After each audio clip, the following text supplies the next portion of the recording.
Hello and welcome, everybody, to our final 3 live webcams here for TOS. We've reached it, folks. We're at the final 6 episodes of season 3 of the original Star Trek series. And these last 6 episodes, though they had their moments, really the only good one out of the 6 is coming up last on Wednesday, which is all our yesterdays. That was pretty much with Mr. TOS. And of course, Marriott Hartley in a great role. So we're going to get to that soon. That'll be Wednesday. But other than that, everything else pretty much sucked. Yeah, I mean, generally. I mean, we're just talking like, just crazy. And we got one person already lurking. Haha. Hello there. So what we're doing then is we're going to finish our last, like I said, episodes from TOS. That'll take care of Star Trek as far as this year. Now, next year, I might have the services of Daniel to help me, Daniel's Hot Topics, as we talk about our next part there, which is going to be the 22 episodes of TAS, the animated series. Yeah, I'm going to try to set up something with him next year so that we can go ahead, do live streams. And, of course, we have limited live stream capability because of StreamYard. It's our free plan we've got. We're not doing anything buying plan or whatever. But I think we'll be okay because, we're really not starting our 3 different musical type genres. Yeah, we're not really starting that till about February. And so let me get into, let's see here. Yeah. So for the next 3 days, well, today will be episodes 19 and 20. Then tomorrow will be 21 and 22. Like I say, no set time. This was just now because I just woke up. My wife is out there doing some shopping. So last minute shopping. So we're okay there. But today is, like I said, going to be 19 and 20. Tomorrow's going to be 21 and 22. And then finally, 23 and 24. And then that's it. Yeah, that's it for TOS. All right. So we got that. Okay, so here's what we plan on doing today. First of all, like I said, for Get Smart, which we will start again right back where we left off with season 3, episodes 19 and 20 of that. That will begin after February 1st. So when you're looking for your weekly fix of Get Smart, 2 episodes, whenever, each week, whatever day of the week it will be, that'll start after February 1st. Yeah. We have some other issues to take care of in January. So, yeah. The big reveal, of course, will be January 1st. So, on this channel, I don't plan on any other live streams at all, hopefully. But if there is something that comes up, and hello there, Moon Pie. Moon Pie's on camera. Mwah. Yeah, beautiful girl. So, yeah, all the big reveal, everything I've got planned for next year is going to be revealed on January 1st. So that'll be the next webcam I do. I really have not planned any other live streams the rest of this month. For whatever reason, friends who were friends are gone. Well, not literally gone, but you know what I mean. And people that I now respect, they respect me. Isn't that weird? There's some actual people out there who still respect me and like me as a person. And Suzanne, my beautiful wife. We're a combo package. If you don't like me, you hate her. If you do like me, you like her. We're a package. We're a package deal. Take it or leave it. Accept us as we are, and that's that. Anyway, no more about that. Okay, so until then, at the moment, no holiday streams. Nothing from this channel. We're not going to do any holiday live stream. No point. There's no point. There's barely anybody around anyway.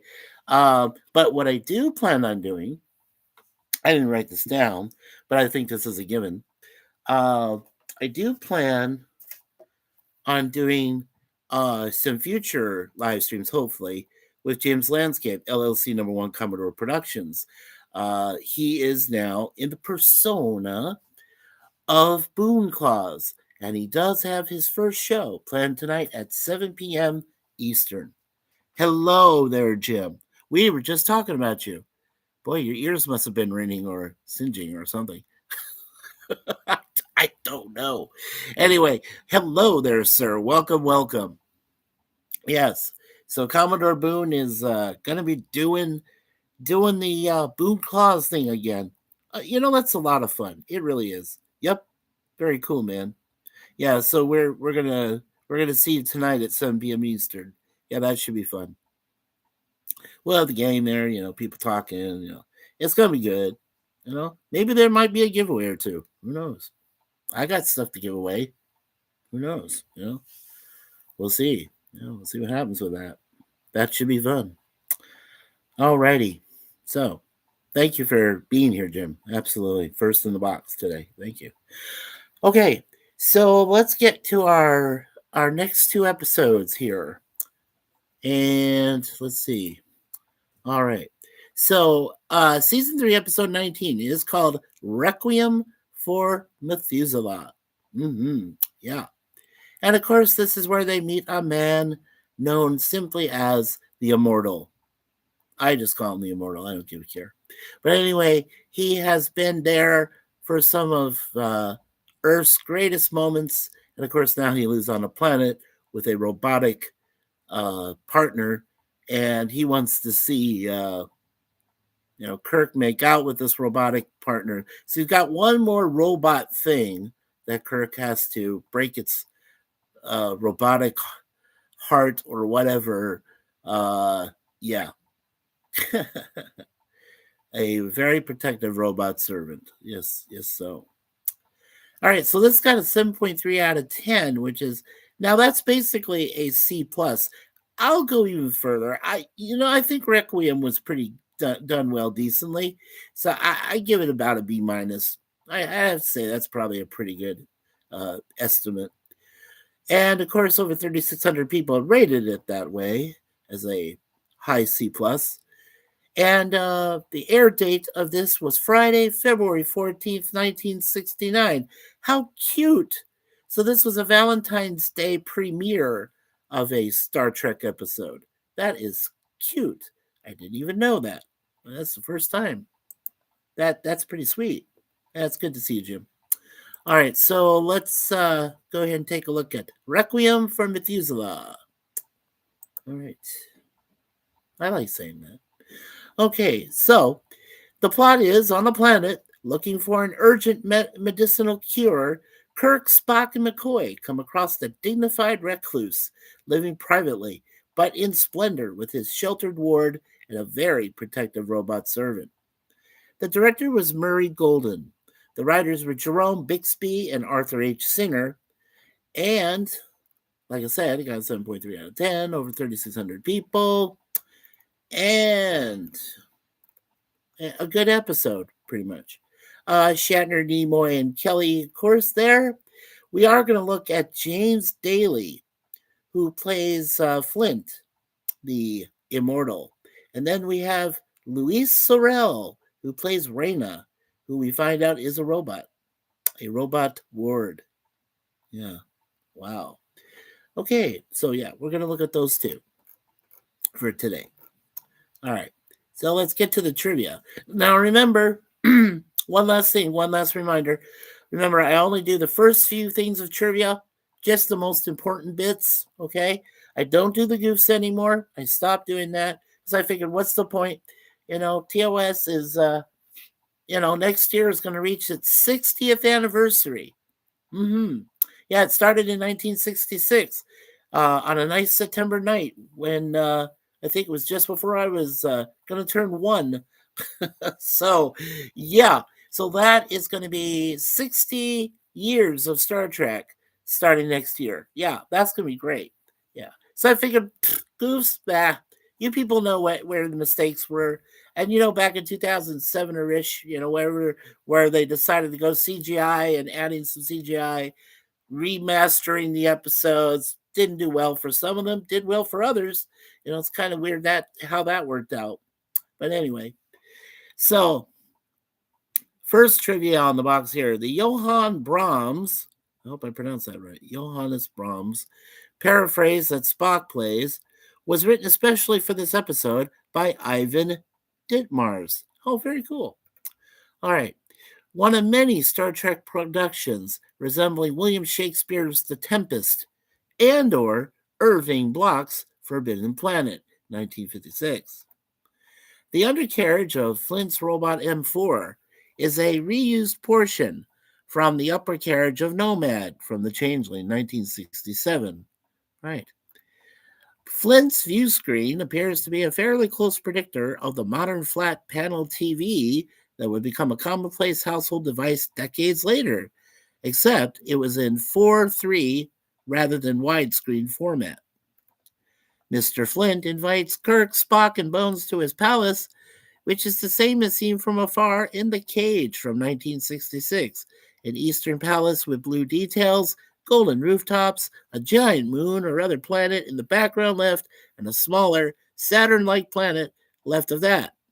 In The Cage, this is the stage for the fight between Captain Pike and the quasi-Viking giant. In the remastered Star Trek, this image was replaced with a new background. Nice. Okay, now remember, cover your ears if you have not seen this episode. But you know what? I figured a lot of people have already seen this thing. So with that, I'm going to go into the spoiler here real quick. Okay. All right. So it looks like we got a lot of spoilers. So I'll go through them as fast as I can. Okay. The last name of Raina Kapik, Kapec, is an anagram of the last name of Karel Čapek, the Czech author who popularized the term robot. This unfortunately gives away an important plot twist for those who caught the anagram. Raina is the only android character in this series that does not know she is an android. She does learn the truth at the end. This episode is referenced in Concerning Flight, 1997, when Captain Catherine Janeway mentions that Captain Kirk claimed to have met Leonardo da Vinci. This tragic love story first aired on Valentine's Day, February 14, 1969, as I stated. Flint was born as Akarin in Mesopotamia in 3834 BC. That's an important trivia question. Whereas Spock uses the mind meld at the end and tells Kirk, forget. In Star Trek II, The Wrath of Khan movie in 1982, he uses the technique on McCoy and tells him, remember. While best known for his robot play, Karel Čapek also wrote a play called Vec Macropolis. Vec Macropolis, about a woman who lives an immensely long time but is faced with death by the play's end. The TOS Season 3 DVD release incorrectly spells Raina's name Reena, Rena, in the end credits. Now, her name is shown in the episode very clearly as Raina, Rayna, during the reveal of the multiple versions of the android. The correct spelling could be seen in the end credits on the earlier Laserdisc and VHS releases, and then it was later restored for the TOS-R Season 3 DVD collection. There you go. All right. So no ghosts. I don't see any crazy credits. No quotes, of course. Let's take a look at the soundtrack. Okay. Yes. Now, like we said, besides the Star Trek theme, credited to Alexander Courage, and the signal the by Lily G. Norman, there is the Brahms paraphrase. Like we said, it was written by Ivan Ditmars, and of course Spock, Leonard Nimoy, is adept. He was adept at the time for music, and he could play the piano. So yes, it was played by Spock on piano. He actually is playing the piano. Isn't that cool? Yeah, I love that. Okay, so let's see. Looking at our other information here. Okay. And the film dates of this episode, they're on stages 31 and 32 of Paramount Studios there in Hollywood, was done December 2nd, 1968 to December 9th, 1968. So, yeah, for a full week. That is cool. All right. So let's go ahead and look at our two members of the cast. All right. So we're looking first at James Daly, who plays Flint. All right. Yes, we did lose James Daly, unfortunately, in 1978. He was an actor and soundtrack worker. He was born October 23rd, 1918. He died July 3rd, 1978. So he was 59 years of age. He did win one Primetime Emmy in his career.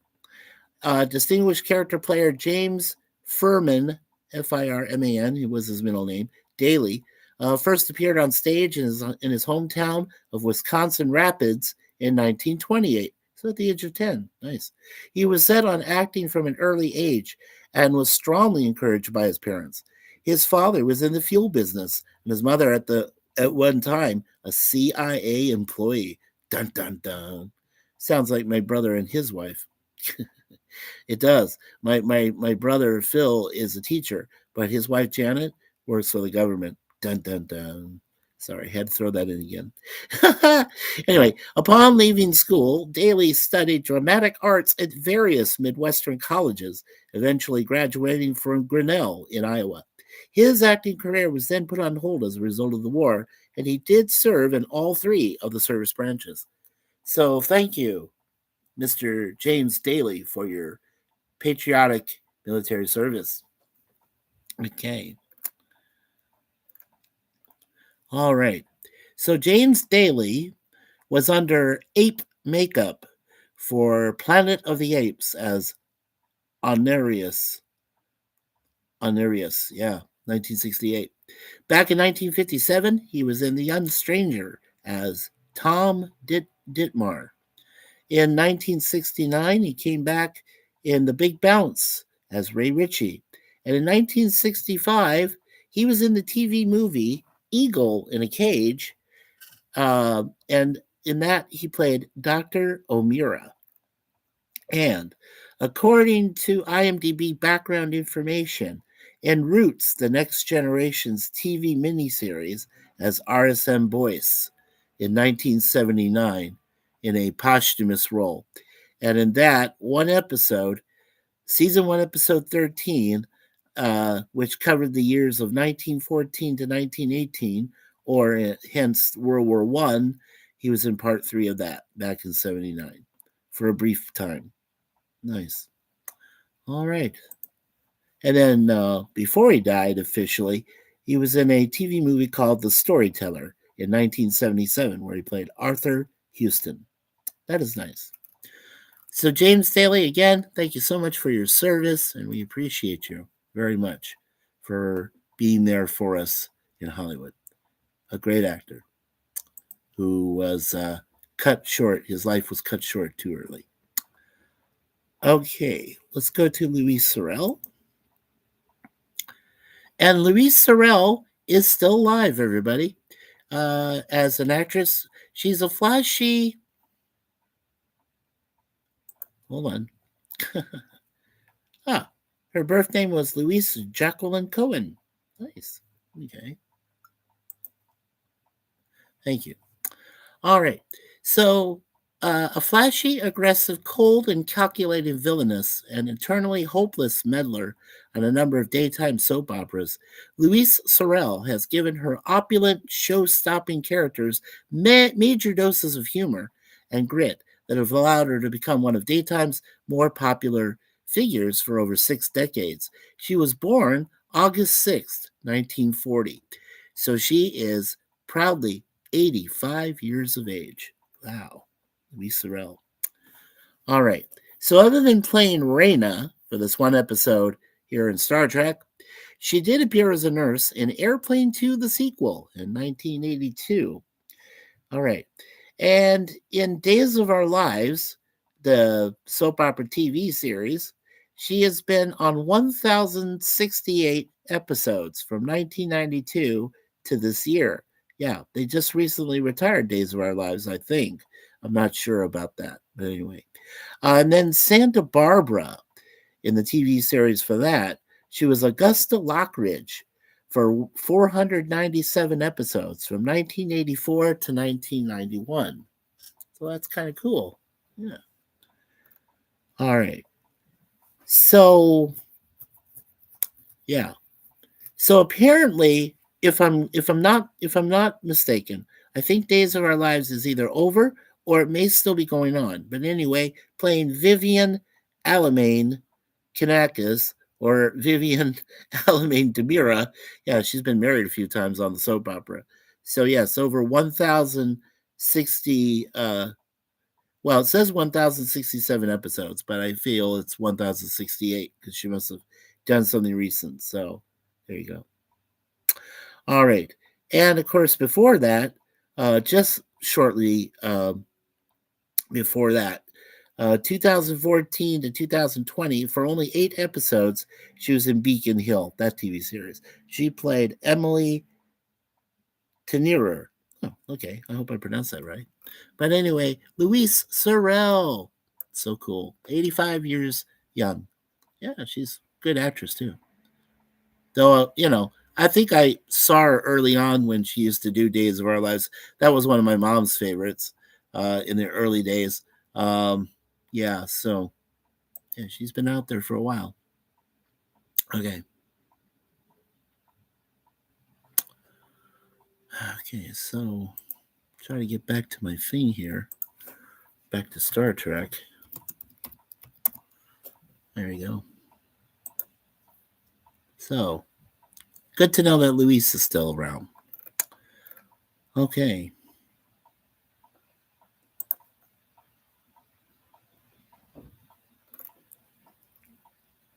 Okay. So, um, as we're finishing out Star Trek, the original series, wanted to mention, maybe I didn't mention it yet, but the one Primetime Emmy Award they won was in 2018. They were the winner of the Governor's Award. So that made them officially locked away in the Academy of Television Arts and Sciences as an official series that should never again be touched or altered or done whatever is done to it. So that is, yeah. And then for the complete series in 2005, they won the Saturn Award for Best DVD Retro Television Release. That was from the Academy of Science Fiction, Fantasy, and Horror Films in the United States. Very cool, very cool. All right. All right, then. So let's get to our next episode from season 3, which is episode 20. And of course, that's one of the worst episodes ever. And yes, you're going to hear this right. I'm giving this a D plus. Yeah, I know. I said C minus, right? Would probably be my lowest grade. But since the last few weeks, I should say in the last few months, friends we thought were friends betrayed us. Uh, Suzanne and I, in Thanksgiving, without going into too much more detail, did have some heart conditions, some heart issue. It's been miserable the last few months. So you know what? Way to Eden, yeah. Basically, what Gorilla would say, an F me out of 10. Uh, no, I'll be generous. I'll give it a D plus. But anyway, the way to Eden, and it's a group of idealistic hippies led by an irrational leader, come aboard the USS Enterprise. And look at that, over 3,800 people gave it a 5.4 out of 10. So they basically gave it an FU. Nice. I like that. One we can definitely agree on for season 3, which pretty much killed the series. But thankfully, we had 4 more episodes after this that were pretty decent. So nice. Anyway, the director was David Alexander. David Alexander, I don't think he ever worked in television after this one, after this debacle. The writers were Arthur Heineman, D.C. Fontana, Fontana, you poor thing, and Arthur H. Singer. Okay. So we're going to look at Severin, who was played by Skip Homeyer. And then we will look at Charles Napier, who plays Adam. So just those two gentlemen. Yeah, we're not even going to Mary Linda Rapelia. No. No. All right. Anyway, I love my life. Anyway, let's get to trivia here first. Okay.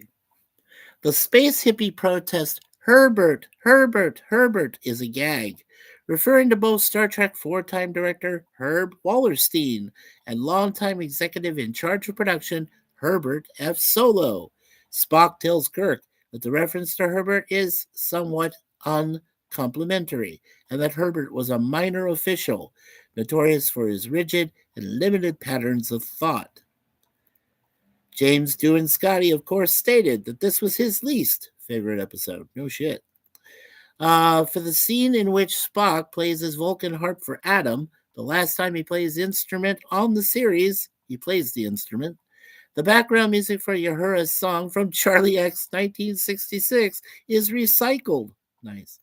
In this episode, for the final time, in this episode, for the first time, Chekhov's first and middle names are spoken revealed. Pavel Andreevich. Nice. So his full name is Pavel Andreevich Chekhov. Sweet. All right. This episode was originally entitled Joanna. The character of Irina was originally to be Joanna McCoy, daughter of Dr. McCoy and love interest for Captain Kirk. But that original script was rejected. The character of Joanna was planned to later appear in the fourth season, but of course Star Trek was canceled at the end of the third season. Okay. All right, here's just two spoilers from this episode. They had spoilers? What about that? Okay. Dr. McCoy's handheld medical scanner was in reality not a salt shaker, but a scratch built prop. Despite what certain non canon manuals might state, the device did not actually have a medical display on its back end. When McCoy scans the poisoned fruit that killed Adam, the rear of the scanner can be seen for a few seconds in close up and shows a blank metal disc. All right. While on Eden, and after finding one of the hippies dead, Dr. McCoy confirms that the fruit he had eaten was poison. Spock remarks his name was Adam, clearly alluding to the biblical story of Adam and Eve having found woes in the Garden of Eden as a result of eating the wrong kind of fruit. Of course. Okay. Now we'll get to the soundtrack. Okay, so besides, of course, the theme with that we talked about with Courage and Lily G. Norman, here's a couple of songs that were performed by Charles Napier, and I'll also say there was one that also was sung along with Charles by Deborah Downey. So, all right, so Napier and Downey did a song called "Hey Out There." And that was written by Charles Napier and Craig Robertson, and the lyrics were by Arthur Heineman. Then Arthur wrote two more songs, and one is called Looking for the New Land, and another one is called Heading Out to Eden. And of course, Charles Napier did those by himself. And then finally, Like Hail, Hail. By Charles. So those are songs. So if you want to think of a musical episode from Star Trek, as they've already done for Strange New Worlds. Hi, baby. I'll be with you in a few minutes. I'm almost done with this episode review. I'll help you with that stuff in a minute. My beautiful wife. Anyway, so if you're thinking of a musical type episode, this is it. This is it. Way to Eden. That's it. The Way to Eden. Okay. So let's see here. Looking at filming and production. Okay. Now, Planet Eden, there was some stock footage added to the remastered version of this. And that remastered footage was Yosemite Valley in Yosemite National Park in California. And then, of course, at stages 31 and 32 of Paramount there in Hollywood for the sound stages, this was filmed between November 21st, 1968 and November 29th, 1968. So it took 8 days. I can understand why now. Okay. All right, now let's quickly look for today. Finally, the cast and crew. We're looking, of course, like I said, first at Skip Homeyer and then Charles Napier. So, all right. All right, Skip Homeyer, unfortunately, we did lose him in 2017, back in late or early 1960. He was in a Indian and cowboy movie called Comanche Station, Native American, excuse me. Anyway, a prolific young performer, child, juvenile, Skippy, Skippy, yeah, that's right. Then he had to limit it to Skip. Skippy Homeyer was born George Vincent Homeyer on October 5th, 1930, beginning on radio in his native Chicago at age 6. Portia Faces Life. He came to films at age 14 with Tomorrow the World, 1944, which was originally a 1943 Broadway drama starring Skippy, Ralph Bellamy, and Shirley Booth. Recreating his role of Emil Bruckner, he received excellent reviews for his chilling portrayal of a callous Yahtzee youth this time, opposite Frederick March and Betty Field. He died June 25th, 2017, at the ripe old age of 86. So he had a good life. All right. Now, Skip Homeyer, remember, he was in that Yahtzee episode back in season 2, uh, episode 21, called Patterns of Force from 1968. And then, of course, he came back as Severin, season 3, episode 20 here for The Way to Eden in 69. So he was in 2 episodes of Star Trek. He did appear in the funny comedy with Don Knotts, The Ghost of Mr. Chicken. He was Ollie Weaver in that in 1966. Then way back in 1950, he was in the movie The Gunfighter as Hunt Bromley. And in 1957, he appeared in The Tall T as Billy Jack. So he was the first Billy Jack, I believe. All right. And his last appearance in film or TV in a movie called Quell, I'm sorry, Quell, Quell and Company, which got very low ratings. He played Alexander Kirk in that in 1982. And before that, his last TV appearance was in Quincy Medical Examiner. He appeared in 2 episodes of that from 1979 to 1982. In season 4, episode 21, it was An Ounce of Prevention, where he played Paul Sellers. And in the final season, season 7, episode 24, The Morning. The morning as in I mourn for, dead people. So, yeah, The Morning After is what it was called. Bill Ingersoll was his character in that. So, plus, he also appeared in Fantasy Island, Vegas, Barnaby Jones, the Wild Wild West Revisited TV movie. That's cool. Back in 1979, based on the TV series that featured Ross Martin and, of course, Robert Conrad. So Skip Homeyer, nice. Yeah, so good long life, 86 years. That's good for him. All right, and last but not least, we are at the Charles Napier there. Who plays Adam? Okay, we did lose Charles Napier in 2011. He was an actor, but also producer, and he worked in music department. He was in a weird science fiction movie called Dino Croc from 2004. All right. Charles Napier was born in the tiny community of Mount Union near Scottsville, Allen County, Kentucky, to Linus Pitts Napier, a tobacco farmer and postman, and his wife Sarah, on April 12th, 1936. Oh, wow. And that's like only a few days short and about uh, 24 years after the Titanic sinking. Hi, nice mom. Great.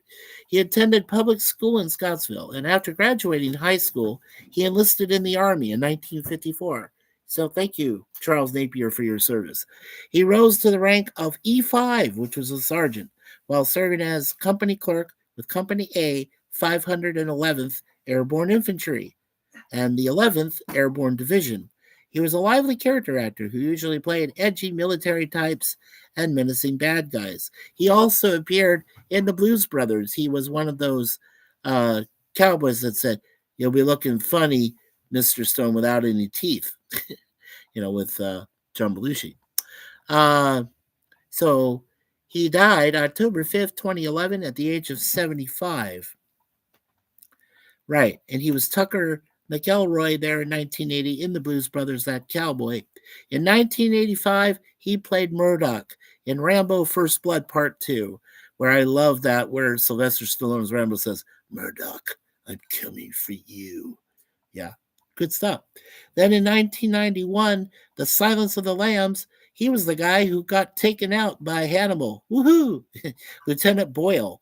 Yeah, you remember what happened to him with that jail cell? Oh, man, awesome. 1991. And then in 1997, he played Commander Gilmore in the first of the 3 Austin Powers films that featured Mike Myers, called International Man of Mystery. So that's cool. He was like one of those military types. He looked appropriate in that. He did a voiceover. His last performance before he died in 2011 in the TV series Archer.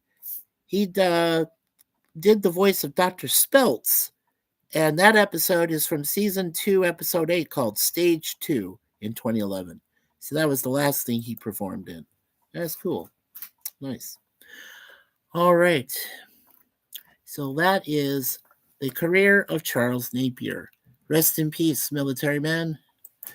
All right. So that takes care of our 2 episodes for today. Part 1, part 2, of course, tomorrow, whatever time I decide to do it. And that'll be episodes, like I said, 21 and 22. So we'll look at those titles.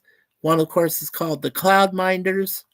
And then the second one is The Savage Curtain. That is a good one, with Abraham Lincoln and Serac and everybody fighting bad guys, and on a planet that's run by a big, huge rock creature. Nice. Anyway, that's tomorrow. So very exciting. Okay. Getting back to the chat. So sorry about that. Jim says, my ears are still burning. Ow. My. My. Oh, my. Yes. And Travel with Lisa. Hello, Lisa. Good to see you. Hey, Mikey and Suze. Hey, chat. Welcome, welcome, Lisa. Glad to see you, sweetie. Hello to Travel with Lisa from Jim there. And Jim has posted his live show tonight. Thank you, Jim. Is on the panel there. So, Lisa, if you want to come by, say hello to us tonight at 7 p.m. Eastern. Yeah. Boom Claws. Yeah. It's going to be fun. And she says hello to Commodore. And hello, Captain Infinity, Time Travel Police. Hello, sir. Good to see you this afternoon, our time. With the Spock symbol. I can't. Okay, there we go. I got it this time. Ho, ho, ho. Boom Claws. Yeah, we're going to be ready for that. Yes, Captain says, excellent stream yesterday, Mikey and Jim. Well, you made it possible. You made it possible there, Captain.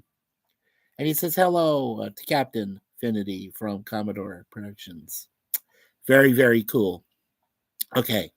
I see a positive future for us all. I do too, Captain. We're going to have some good shows next year. Like I said, I've got you already pegged in for some of the stuff we're going to do when I reveal it on January 1st. So, very cool. Yeah, that should be fun. Get some more culture into the YouTube community, right? Give them some culture. Yeah. Yeah. Yeah. He says, fracking long stream, LOL. Absolutely. Hello to that. Hello to that. Okay. Well, I got to go help my beautiful wife, so I'm going to cut it a little bit short here. First of all, I do want to say thank you so much, Captain Finity, Time Travel Police. Remember, he has his comic coming out. The non-prose book with illustrations about a fictional subject called time travel, but that's coming out pretty soon. So please make sure you get a copy of that awesome Time Travel Police book from Captain Finity. Also, I want to thank Commodore Productions, of course, Jim, uh, my renewed best friend now. Very thankful that Jim and I are back as friends. And yes, don't forget to attend Boone Claws tonight at 7 p.m. Eastern on his channel. All right. And of course, our wonderful friend, Travel with Lisa, along with Adam, her friend. Those two are awesome people. And we love Lisa. We've seen her a few times. She's a wonderful person, very wonderful lady, and very good friend. And so we appreciate you, Lisa. We do. And hopefully, you never know, Lisa. Hopefully, we'll get a chance. We're out and about ourselves on December 12th for a couple hours. So maybe we'll see you before December 20th. Hopefully, sometime. We'll try to make arrangements. Let me know through Facebook. If you and Adam do have any time frame set aside, we'll try to be there for you guys. So that would be fun if you're in the Toronto area. Yeah, appreciate that. Okay. And Commodore was first today. So thank you, Jim. All right. So with that, all the prayers to everybody in the chat today. This episode is dedicated to you all and to everybody else in the awesome ChattyBloggerMS community, our family of subs. And I think we're at 38. That might be a little reduced by now, but that's okay. We don't care. We what we care about is our chatters, our family, extended members are all important. If we didn't have you folks, we would not do this. I would not even bother. So I appreciate all of you being out there for us, supporting us, praying for us, loving us. We love that. That's wonderful. That's wonderful. Okay, so as my beautiful wife says, leave everything in God's hands. As my awesome friend of 50 years plus, Mr. Larry, there at Be Yourself Adventures says, always be yourself. And of course, from the wonderful Gene Siskel, who said, and now the aisle's closed. Thank you to the family there of Siskel and Ebert at the movies for allowing me to say that. And of course, finally, to Mr. Matt Arnold and brother Jim and brother Matt Arnold, I like to say, remember, you'll never know where you'll hear or see me next. So keep an eye out there for me. And of course, my beautiful wife, Suzanne. All right. So God bless America. God bless Canada. God bless the UK. God bless the rest of Europe and the rest of the world. We have one. That's it. One. So make sure that all of you become the guardians and stewards of what you do out there to make this world a more friendly place to live in. Let's all hope and pray for one fragile eternal peace in this world, and that we can preserve some of those wonderful landmarks and other beautiful scenery and landscape all around this entire world of ours. So with all that, peace from Mikey Seuss 4. And so on behalf of my beautiful wife, Suzanne, my wonderful, awesome girls, Deja Vu and Moon Pie. And by the way, today is Deja Vu's 5th birthday. Happy birthday to you. Happy birthday to you. Happy birthday, dear Deja Vu. Happy birthday to you and many more, beautiful girl. Mwah, mwah, mwah. That's our wonderful Deja Vu. 5 years old today. Yeah, yeah. Yeah, she's the one that's camera shy. Go figure. Go figure. Anyway, okay, Captain Finity is going live now, so make sure you go to well, I have a Santa cap there, Jim. I don't have an elf hat though. I have the elf hat. I'm short. Oh, she has the elf hat. She'll loan it to me. Yeah, well, I'll wear it tonight. Yeah, thank you, babe. Yeah, sure. We have a few more chats, so we'll finish that and then we'll finish up here. So yeah. So Jim asked me, Mikey, do you have the elf hat? Yes, Suzanne has it. She'll loan it to me before tonight. Travel Lisa with big kisses. Thank you so much, Lisa. You and Adam, thank you. You two are awesome. Thank you so much. Captain Finity is going live now. So if you get a chance, go over to Captain Finity Time Travel Police YouTube channel. He is going live. So go check him out. Captain Finity is smiling. Oh, you're welcome, sir. And of course, Travel Lisa says, meow, meow. I love that. and elf hat and a green shirt. Well, here's the green shirt. Okay, does this suffice? It's a green sweater, so we'll go with that and the elf shirt. Okay, that'll work. Okay, all right, good. Thank you.